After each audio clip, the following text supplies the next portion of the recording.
Hi, it's James from Active, and I wanted to answer some questions that we received from you guys based on the last video that we did about the Active 1800 pressure washer.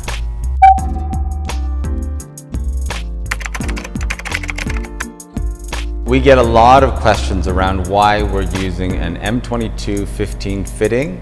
That means for the gun and hose to the unit versus an M22 14mm connection, which is found very commonly on a lot of these aftermarket accessories. And the real backstory goes back probably 10 years. And it starts here in Canada with our customer, Canadian Tire. So we had started building the business for them and taken over the category to build for their private label product. And in an effort to harmonize all the accessories and all the units in the market, which previously had been M22-15, that's the size that we chose just because there were hundreds of thousands of units out there. There were spare parts, there were hoses, there were guns, all using the M22-15. And so that's the tooling and design that we had, and that's what we launched with the Active 1800. We didn't realize there would be such a great response and such a desire to change the accessories to the M22-14 fittings, which you find in most aftermarket parts. So two things have happened now. One is because visually it's very difficult to tell the difference between an M22-15 and an M22-14, we get a lot of complaints about the units leaking, because when you actually just screw on the hose, it feels like the unit is connected properly, when in reality that 1mm makes a big difference in a pressurized system and the unit starts leaking everywhere, and then people call us and say that our unit's leaking, when in reality they're just using the wrong connection point. So going forward in some of our pro units or some of our next level commercial units, we are definitely considering using the M22-14, especially considering most of our users are upgrading the hose anyways, and we want to make it easier for our users to do so. We get a lot of users that have taken our 3.7 nozzle and decided to put their own 3.5 or 3.0 or even 2.5 nozzle onto the unit in the hopes of trying to get more pressure out of our unit. It's not a great idea for a couple reasons. One is we engineered the product to work with a 3.7 nozzle to deliver that ideal combination of pressure and flow. So when you're using a 3.5 or 3.0 nozzle, what happens is by basically making a smaller nozzle size, you are increasing the pressure by restricting the size, but you're also increasing the load on the motor because it's now requiring more current to drive that water through that orifice size. And so you might get a condition where it either blows your fuse or blows the motor, or you'll get close to what's called the cutoff pressure of the pump itself, and you'll get the cycling on and off in the pressure washer. And a lot of users just don't know, and they switch nozzle sizes maybe from an old pressure washer they had from before, and then they'll think that the pressure washer itself is defective, when in reality it was just not engineered or built for that purpose. And that's really kind of the key of why it's better to just stay with the nozzle sizes that we provide. As it relates to the foam cannon, we also get questions on, can they replace the foam cannon from a 1.25 to a 1.1, again in the hopes of driving more pressure out of the unit. The same thing applies. When you decrease the nozzle size, you're going to make the motor work harder to push the water through that nozzle, and again you'll get those conditions that I described, which is you might blow the fuse, you're making the motor work harder than it should, or you'll get that condition where you get close to the motor pump kind of pressure release zone, and the motor will fluctuate up and down, and again it's just not working correctly.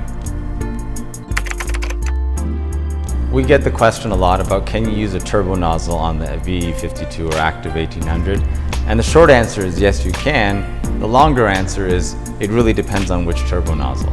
Because as in the question around orifice sizes and nozzles, if the turbo nozzle design that you're using, call it the orifice size or the pressure is too great, you're going to cause that condition where the motor is going to be using too much power to try to drive the water through the system, and you're either going to get, again, you're going to blow a fuse, or you're going to burn out the motor, or you're going to reach the maximum pressure of the pump, all resulting in basically the unit not being able to be used. Or you might get a turbo nozzle that can work with the VE52. So that is one of the accessories that we'll be working on for those users that do want to have a turbo nozzle. We get a lot of questions around why our hose is only 20 feet and why we put that foam cannon or gun, or just really around our accessories. And I think to put it into context, it's a couple things when we go and build the product. So we are trying to hit a price point that is appealing to most users. And the accessories are a big part of that cost. So for a big part of our customers, 20 feet hoses, that foam cannon, and that gun, it's going to satisfy most people, and it's going to allow us to sell the product at a valuable price point. If we started putting in enthusiast level guns, hoses, accessories, then that price point is going to go way up because of the cost of those accessories, and it's going to make the entire unit less accessible to more people, resulting in fewer sales.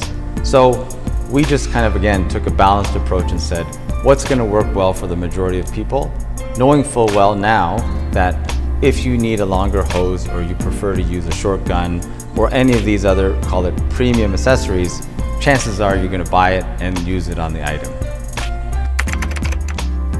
So when we launched the Active 1800 VE52, the first generation of the product had an LED switch that basically could show you if the unit was powered on or not.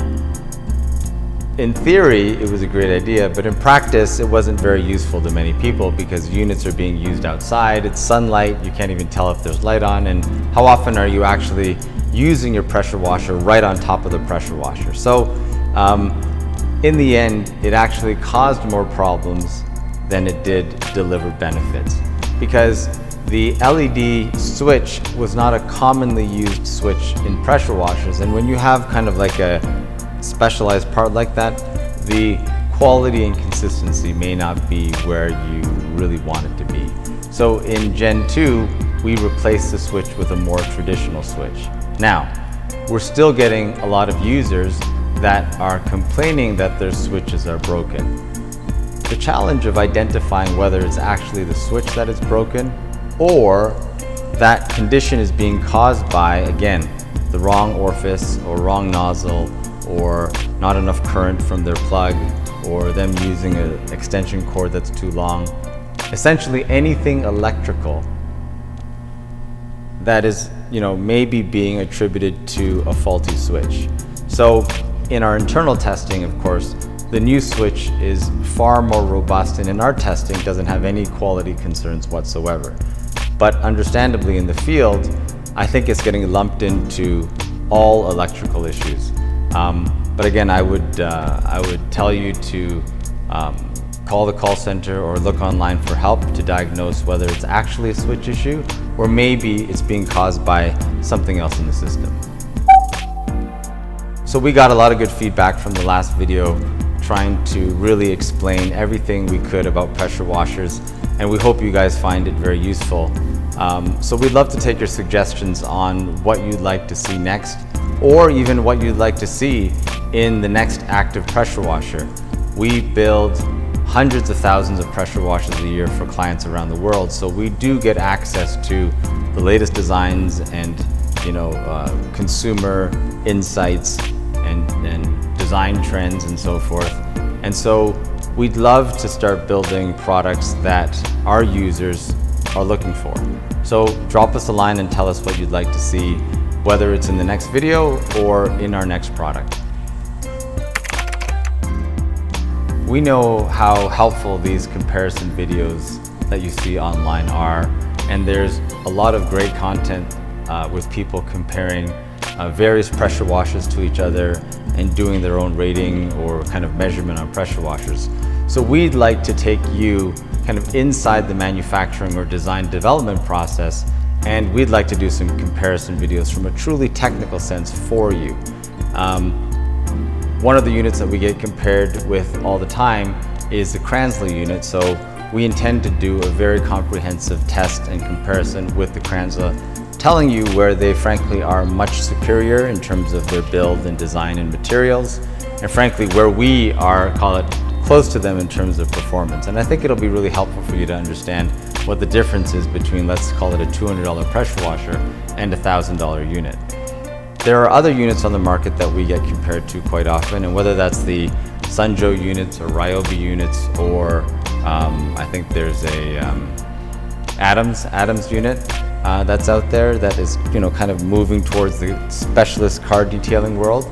And so we'd love to get feedback on which unit you'd like us to dissect, both from a component, material, performance point of view, and even from a cost point of view. Happy to break it down for you and give the user kind of information to help them make a more informed choice.